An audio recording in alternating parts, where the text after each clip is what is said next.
ভাসে গেছে সেই ভারতে, সেই পাকিস্তানে।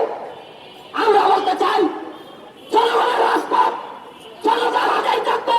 আমার উত্তরে দক্ষিণে পূর্ব পশ্চিমে উত্তরে যেখানেই দেখবেন সেখানেই জনতা, জনতার উপর কোনো শক্তি নাই। আমরা বলতে চাই নির্বাচনকে ব্যর্থ করার কোন ষড়যন্ত্র চক্রান্ত এদেশের মাটিতে হবে না।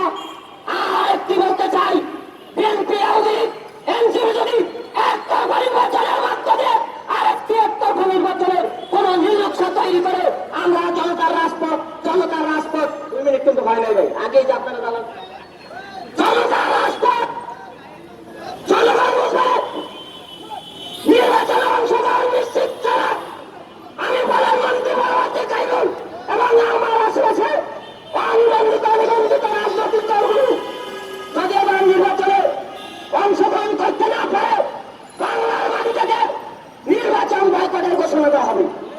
রাজনৈতিক দল নির্বাচন কমিশন আপনারা রাজনৈতিক দল নিবন্ধন দেবেন না আর বলবেন যে নির্বাচন ফেয়ার হয়েছে,